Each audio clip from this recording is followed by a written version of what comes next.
Welcome to episode 7 of the Box I Live In podcast. I'm still here, Ben Reeve, founder of All Things The Box, and also with my podcast producer, Blake. How are you, Blake? I'm locked and loaded and ready to go, Ben. I'm still here too. I feel like that's a good way to say I'm still here in the box. We're locked in together. Well, in more ways than one. We've been doing this for 7 episodes now, so it's becoming a habit and it's been a fun journey. And today I'm particularly excited because we have a special guest, and somebody who I met on a program, what would have been a couple of years ago. Let me introduce her first. Hello, Michelle. How are you? Michelle Lim, welcome to the podcast. Hi, Ben. How are you? I'm good, thank you. I'm very well. And I'm excited to have you on because the reason you're here is a conversation you and I had, would have been, a couple of weeks ago, wasn't it? And we were catching up and we were just sort of chewing the fat. And it occurred to me, and this is kind of by way of introduction, what I'm going to do is I'll let you explain who you are and what you do, and we can do all of that. But one of the things that Blake and I discussed at the start of doing the podcast was talking to sort of real people doing real jobs and just, about the real challenges that they face. And so Michelle and I did a program, would have been last year, I think, Michelle. And I mean, I will talk, as Blake will know as well. I talk to 200 people plus a year. And now this isn't just sort of like on a day's program. This is like running, a series of training programs, coaching conversations. So like probably, having a proper get to know them. And so after all of these programs that I run, I always put an offer out there. And I always say, look, we finished the program, but if you want to catch up and if there's some things we can talk about and explore further, please get in touch. And Michelle, you are about literally one of a handful of people that's ever taken me up on that offer. That's a bit of a lucky one, the lucky one. Well, and that's it, see, because I think I'm offering, and it's not like I'm asking you to pay it. I'm just keen to stay engaged and to see people do with what we discuss and learn. And I think it was reflecting because when you and I have spoken, I think even before the program, you were very much, it seemed to me very much that you'd almost done the thinking and the realization about what you needed to do to get what you wanted out of your career. And you were kind of almost a step ahead of where everyone else was. And maybe that's the reason why you saw some value in it. And everyone else was still struggling to catch up with what we were doing. So I am delighted to have you here because I think it's a fabulous way for us to get some insights into how you're seeing from the workplace, what you're seeing today and how you've approached it. And like I say, I think you, to a certain degree, you are absolutely the target market for what the box was built about, because it was through conversations with people like yourself, which I kind of pulled all this stuff together. And again, of course, when I introduced the program and I actually gave people access to the box as part of the pilot, again, you were one of the few people that took me up on it and actually gave me some feedback, and it was invaluable. So that's a long introduction, but all I can say is, first of all, thank you. Thank you for making me feel as at least what I'm doing at some stages counts. And as I said, I'm delighted to have you here today.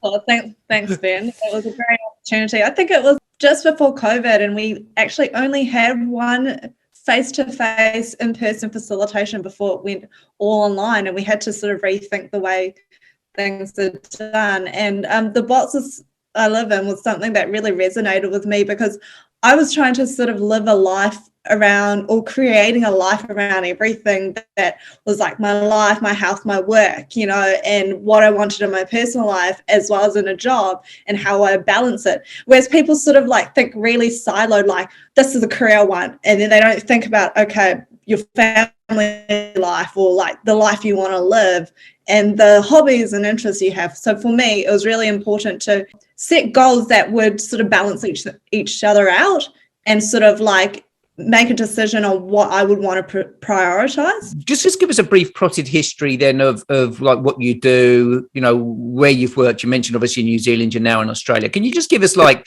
your background story? Who am I? Well, I'm Michelle. I started my career in banking right when I was in university, actually. I started as a teller and then through contact centre and sort of never left. Still in banking today, almost 10 years later. I had the great opportunity of working in frontline and then worked in risks and compliance. And then I made the transition into finance, where I've been for the last, I'd say, 4 to 5 years at least.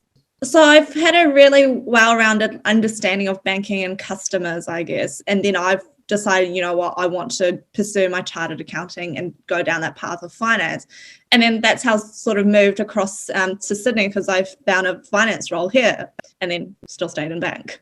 Yeah. Haven't really left. But what is important, I think, is to keep learning and keep changing and finding what's right for you. So was that a calling then? Like, how did you know about the bank? See, this is the certainty. This is what stuck with me through all of our conversations, and I think it's similar in the feedback and, you know, through the process that we run. Is I think there's a degree of certainty about what you do. So the bank, was that just a calling, or what's the motivation behind the bank? Because I would suggest, and again, it's so hard when I was thinking about today, because you don't want to generalize. It's like, you know, this kind of classic age of today is like everyone should be in tech startups, everyone should be out doing the cool hip stuff, and you're like, and this is, you know, you enjoy the bank and you love working in the bank. So where's that come from?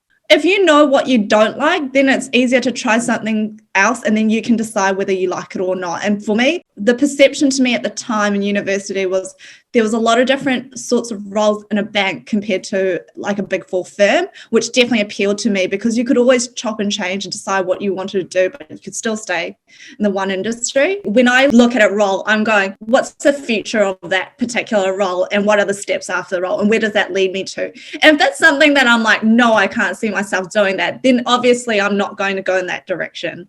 And I think that's when you lean into, don't look at the role currently in front of you, look at the role and how's it going to help you in the next 2 to 3 roles after that, or 4 or 5 roles. Like, you don't have to have it defined, but you can sort of get a feel where roles will lead you to.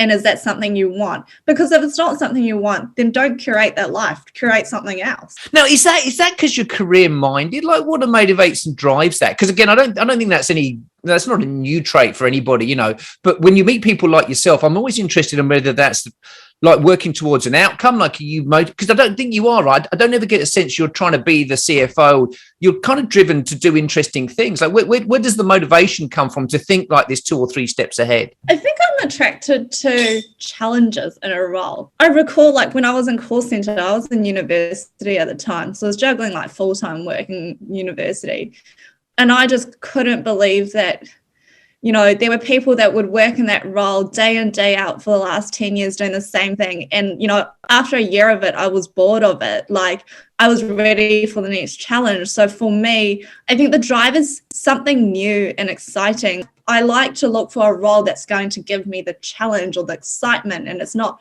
monotonous. And there's always going to be roles where parts of it will be monotonous, but there's also parts where you can sort of like define what you want to do and what's going to challenge you and how you can recreate and define the role. Are you typical amongst your peers? And like, when you look at it, you know, obviously you get the friends, but also across the peer groups that you work with, do you see others demonstrating those same traits as well? I think the challenge is that they want to find something out there, but they're, I guess, afraid to ask. And really early on in my career, I faced a restructure. Thankfully, I just got repointed, but I think I was like 21 or 22 at the time. And you think, oh, you know, life's great. I've just finished university. And it really made me think, like, I've got to do what I love and not a role that you think is safe. So finding a role I love and then seeking out people that could give me insight to what they did gave me the exposure to sort of see what was out there. And I think that was really important, just having conversations and just getting to know people and what they do, because you don't know without asking the question what people do, what it's really like. If I go down here, down this pathway, will I enjoy it? And if you enjoy it, keep going on with it. But if you don't, then you know you've tried and tested it, and then you move on. But that gives you clarity. By knowing what you don't like, you can move on to try and find a clearer picture of what you want for your future. Maybe it comes back to experiences we've had around things like restructures and the organizational change. I think it can be very easy to let that happen to us, but I got a sense for you, it was about how you faced into that, and to use Blake's lean into word, you know, lean into it, and actually sort of took it as okay, I've got to learn from this experience. And maybe that's the other thing, right? That thirst for knowledge and hunger. And I don't know whether, that's just an observation. And I don't know whether you can coach this. Blake, I mean, you've managed people and teams, and you've obviously had a whole range of people worked for you in the past. Can you coach these attributes? Like, is this something we're born with? I was lucky in one of my first team leadership roles to have the students, because I was a new leader and I was the most recent student. So like, I chuck all the uni students with Blake, and I felt like I got a team of Michelles. I was blessed with people who were like able to multitask, because they had been gold like very immediately. I have 2 more years of X whatever university degree they were doing at the time to complete. I've got grades to do. I've got these outlines to complete. I've got sharp timelines. So you start to innately learn a lot of like skills of like planning, goal setting, micro goal setting, long-term goal setting about what it is. And then when you do that, Ben, some of the toolkit that you gave me on some of those very first, leadership courses that we did, when we went around and did their kind of grow things about how they're gold, I was like, what do you want here? Because I don't want to know about university. I want to know about what you need here. What do you need at this job? I need to keep it for the next 2 years. Great. I can teach you how to not only keep it, but be the best so you're irreplaceable here while you do this degree. And then you can decide what you want to do next. And so I think also what happens is with some of those like really motivated folk who do university and then juggle maybe multiple part-time jobs or that part-time job, that just goal setting just starts to be, that's where I've seen it the most. It was one of my favorite teams that I've ever gotten to manage. I had like 4 or 5 folk who are all at uni, and we just had this shorthand, and it actually helped bring some of the rest of the team along, because they saw that whatever psychological inhibitions you had about any role could be overcome by goal setting, because everyone there was doing so much. They were doing a university degree. They were working like 3 or 4 days a week. They had their social lives on the outside. Some of them were a little bit older, so they started having families and partners and all those things. And just watching how they were able to just sort of march in step, figure it out, engineer how to make themselves valuable. That was incredibly valuable for me. But I when Michelle talks about it, I hear that. I'm like, when I was in a contact center, I was bored in a couple of months too. I feel like Michelle is that kind of person. Like, she's that exact kind of mold that, you master it, you get in there, you want the next challenge. And I think I think sometimes what ends up happening with people like Michelle and I is you sometimes can get into a trap of riding the chaos of new roles, huge new challenges, because feel yourself thriving in the most challenging environments and you leap into new things. And then when you've stabilized it, you're like, oh, bored again. I need to immerse myself into something new. So I'd love to hear about that side of it, Michelle, because like that goal setting and that challenge, have you found yourself ever like leaping into the new thing just for the challenge and going, oh, this is only a short-term thing. I've got to jump into the next thing because this is too easy? 100%. I think, there's been times in my career that I've gone, oh, this is not the right role for me, and gone, should I stick this out? And I think Ben and I were talking at the time. I think I've had conversations with him about it, going, oh, this is not the right role. No. I'm bored. And I just get that itch that I have to move. Like, if it's not challenging enough, I think you've got to go, because I think my biggest fear is that I get too comfortable and I stop growing. And I think what's important for me is that as soon as I start to feel comfortable and I feel like I'm cruising, I know it's the get out. It's time to exit. That's my view, because I think the greatest growth that I get, and every time when I've questioned myself, oh, is it the right role? Like, should I go for it? And because of how big it is, in my mind, it's like, oh, it's a big role. I've realized I've grown into it, and it's given me the challenge I've needed. And I think staying stagnant actually doesn't help you in the long term. You can do so much when you're uncomfortable because you're challenging yourself to be better. And I think for me, having a good life is about being better and improving yourself, not so much like having that defined role. So to me, it's always about the challenges and the interactions that I have. So let me give the pair of you my juxtaposition on this, because I think that drive and passion that you both have, and I've seen that, and that consciousness, Michelle, that you're talking about and Blake alluded to, to a certain degree makes you both, and people like you, makes you a bugger to have in the business, because you won't sit still. And so this is what I think, this is where I kind of get to with this future of what the world's going to look like, because, you know, particularly in the banking world, and look, and we all know this, right, the financial institution world, it's an old school business, right? It certainly is here in Australia and New Zealand if you work for the large ones. But you know, so the point is, you've got to do 18 months in role before you can be considered to the next piece. And so therefore, you know, you guys are getting bored and itchy feet, and me as the manager's like, yeah, but you're doing a great job for me, can't you just sit there, shut up and get on with it? Because it, you know, and so there's this real juxtaposition of, you're almost a victim of your own success, and this is what I've learned, and this is, I think, going to be the challenge, and I'll be interested in both your perspectives on this, because I think if the businesses and the leaders in businesses don't get this quickly, the talent will walk. Because as much as the business is saying, I need you to stay here, in a global market that's looking for talented individuals that are driven, that have got this more sort of expansive view and are not going to sit there for like 5 years till the next piece, then you can walk tomorrow, it can go. So it's an interesting one for me, because your itchy feet, does the organization accept that just because you're bored, well, I don't care, can you sit there for another year and then we'll get to you? But I guess, you know, are you prepared to sit there for another year? I don't think either of you are, right, in your careers. So, you know, do you see that, or is that just my sort of view? I mean, I just kind of think that's what business have got to get their heads around. I think it's a detriment if someone stayed knowing that they didn't enjoy it, because they're not giving their 100%. And I think that you're better off to find someone who will give you 100% and let the other person go. I've had past leaders, some of whom you know, used to say, Blake, you're like a naughty little boy.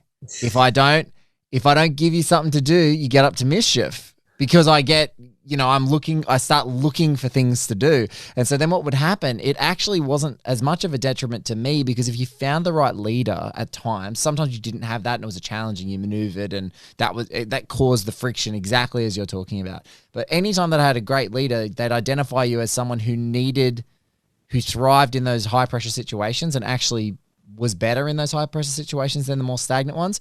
The biggest problem for the business is they get used to you. Yeah, and I think that's what I'm seeing, right? I mean, that's but then I think what's also interesting, your point, if you've got a leader that gets it, then they will find ways to let you thrive. And Yes. and a number of people, actually, and it's interesting because, again, you know, when you look at people's careers now, particularly as you get through those sort of 20s into your 30s, I have a large number of people say to me, it's the job and the brand, but in all honesty, what they're looking for is the right fit. If they can work for the right person that gets them and what they're trying to do and gives them these opportunities, then they're going to work. So it's interesting, because I think in the old days, it was very much like, certainly when I was growing up, is, you know, go to the brands because that gives you credibility, sit there, do your time, and you'll be looked after. But I think in this day and age, it's very different. And I think this is the challenge, you know, in terms of what we're looking for. It comes back to the working for the right boss and the right leader. So who you work for, Michelle, must be, again, a big search criteria. Yeah, I think who I work for in terms of the leader and the culture is really important, because you might have a great leader and you work well, but it's your peers around you that you need to work well with collaboratively in order to achieve success. And they also have to sort of have that vision of moving forward, because the time that I worked in a team which wasn't like that, it was incredibly difficult because I wanted to drive as much change, but the people around me just weren't ready for it. And so it just meant that I knew I was in the wrong team, and that, you know, if that was what they wanted, that was fine, but I wasn't the right person or the right fit for them either as a team.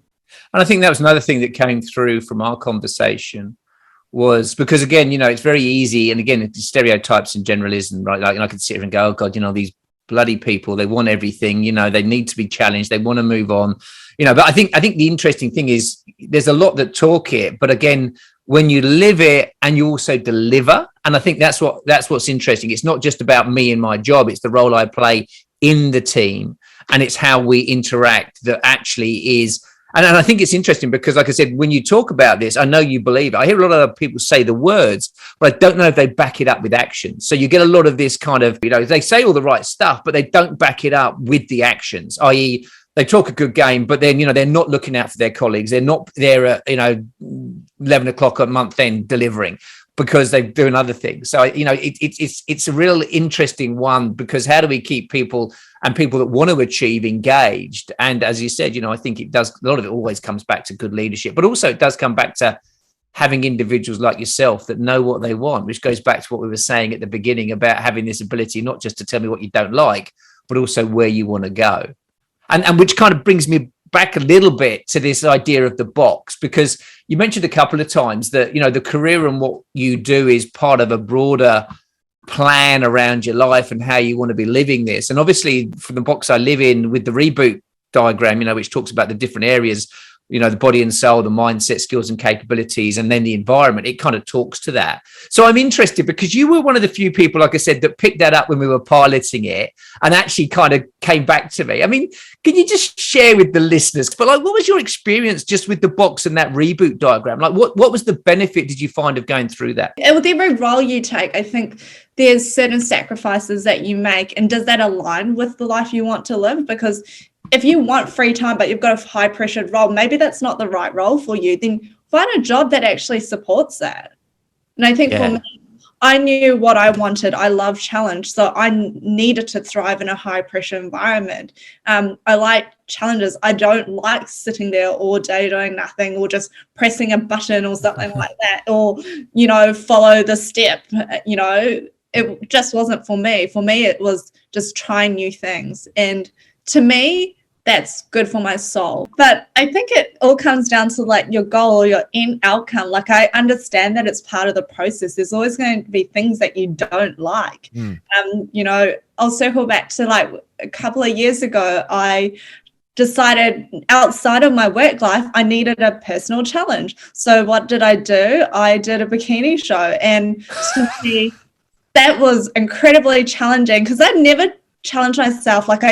I didn't really go to the gym till after I finished university. I was never a sporty person. I just didn't play sport, but I needed something after all the study.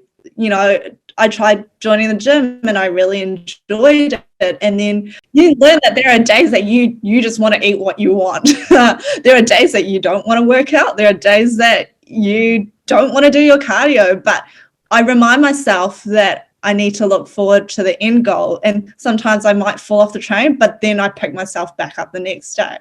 I think that's a really important saying I've heard go around in the competing world is you can miss once, but don't miss twice. So if you fall off, if you drop the habit one time, don't do it again, and you pick yourself back up, which is good. And it just comes back to rewinding to your goals. So just explain this for my benefit and probably for everyone else. So this is what is it, bodybuilding or something? It's body sculpting? Or what's a bikini show? Yeah, kind of like bodybuilding, to put it that way. So it's intense training. Obviously, you get up on a bikini. I didn't really do it for that. I really enjoyed the process of getting there and learning about how you could change the way you looked through how you ate and controlling that. And, little tweaks that you make, you build really good habits. That's what I really liked out of it. And a lot of the learnings through the experience, I took out a lot of learnings that I could apply to my professional life. I think what I enjoy is finding what your limit is and then realizing that you can actually push that out and push the boundaries out. See, and again, this is fascinating, because there's lots of people talk it and quote the phrases, but you go and do it.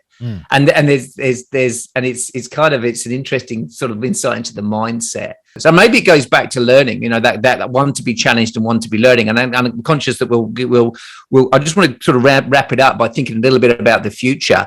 I mean, if we project forward, if you think about probably both of you guys in terms of your careers and what you need. I mean, organizations traditionally have kind of offered this safe, sort of secure, if you sit there, do what we expect you to do, you'll progress, right? But, what we've kind of said is that, we get that. But at the end of the day, what we want to do is work for good leaders. We want to work for people that can challenge us. And we don't want to be just left to, press buttons just because there's a time limit to it. I mean, if you go forward and think about the workplace, and maybe it's something we do personally. I mean, what do we think the workplaces are going to need to offer their people going forward, particularly their people that are motivated to achieve and work? I mean, are they going to have to think differently about what they do? Are they going to have to give people, additional incentives and time off? How do we keep people that are genuinely passionate about what they do engaged, apart from just giving them the opportunity to come to work? I think that like the Gen Z generation right now, they are doing the side hustles, they're doing everything. So to attract talent like that, I think you need to offer flexibility and give them time off. And it's not just traditionally like someone who's a parent that needs flexible working arrangements. I think you need, as employers, they need to be aware that their staff members might have these side hustles and these side businesses that they need to be supportive of. And, you know, if they are not being fulfilled in their role in a corporate, per se, they may leave and they will lose talent. So I think it's giving them the right opportunities to keep them engaged. And while they're at work, the individual can give 100% of what they want. If they're not giving 100%, I'm pretty sure these Gen Zs will definitely leave because they are pursuing side hustles like never before. Like they've really like capitalized on social media, you know, TikTok and like YouTube and everything else, and you know, all the podcasts. Like I'm seeing amazing like talent out there that I think would be great for corporates. But if they play the card of you've got to do your time to progress, they will leave. They're just not going to stay. I think it's the generation of we want things now, and if you're not going to be able to help support us with that, or we can see that in our future, you're telling me 10 years later I'll get there, they may not stay. I think it's a language shift too, Ben. I think Michelle nailed it, which is that, you know, for the longest time in corporate environments, when you are a parent or when you're a student or you're doing additional study for whatever you're doing, they've just got this like perfect expectation that they can be really flexible with your growth, with your personal growth. And I think they just need to pivot that in a more sort of, you know, a dynamic and exciting way to go like, hey, look, I need Wednesdays off because I've got a podcast. And I'll happily do 10 hours on those other days and you will get 100% from me, but I need a day where I do my creative thing. And, you know, I think some of us parents who are kind of on the, I would say I'm like on the threshold. I think an elder millennial is what they call me. But because I'm on that threshold, you know, you earn the right to do certain things. So sometimes you work with someone and you've had a day off because you're a student and then you work the extended hours. And then just when you're about to come back full time, you're like, hey, can we just keep this arrangement where I don't work on this day and I work the other days and I work extended hours because this really works for my lifestyle. Like it works for my mental health and well-being, it works for my physical health, it works for my social life, it works for my side hustles. And so, Ben, I think that's a tiny little step, exactly to Michelle's point, that like you just lose people if you don't have that as a bare minimum. And I'm just trying to think as a translator back to the corporate world that I've lived in, it's like you've just got to take that mindset that you've had for decades now with leave for maternity leave and being a student and turn that to people so that you can actually nurture people and realize that, like, no offense, but certain people are just equally as effective as others in less time. And that's a Ben Reeveism, right? How do you be the most impactful with the minimum amount of time? Like, I think that mindset drastically needs to change because, you know, for example, myself, like as my life's changed and I've had, you know, got a young family, that has been a huge part of my life. The flexibility to be a present dad in my kids' lives actively with what they're doing is a huge factor. And if a company or a role, or, you know, now as I'm transitioning out of the corporate world, I'm getting into teaching. Transitioning into teaching was as much a passion project, but as much of a decision about what I wanted for my family to be able to, you know, take my daughter to school and maybe pick her up from school and, you know, like have that whole life where I had the holidays off with my kids. Like that was such a massive factor that I think that's where they've got to really think differently, Ben. That's where they've got to get out of the box they've lived in for, you know, 50 years and they've got to change it and evolve, and they've got to do it pretty quickly. Yeah, no, I think you're both spot on, and I think it's interesting because I think there's the onus is on the companies and people that lead in these companies to deconstruct what they've put around jobs, roles, and how they think about it. Yes. I think the other thing though is accountable for us individuals, and it goes back to what Michelle you said at the beginning, is that when you work and you have people come to work that have got the clarity. And I think this is, again, why it's been great having you on the pod, Michelle, just to get your thoughts around that. But you know what you want, you know what you don't like, but equally, you know what you're going towards. It's a lot easier for me than as your manager and your leader and run to accommodate that. And it's like you were saying, Blake, about the family. I think again, you know, there's this classic old school mentality of here it is, here's your job. And if you don't like it, you tell me what you don't like. And I go, well, I can't change anything, so get on with it. And I'll see you in 10 years.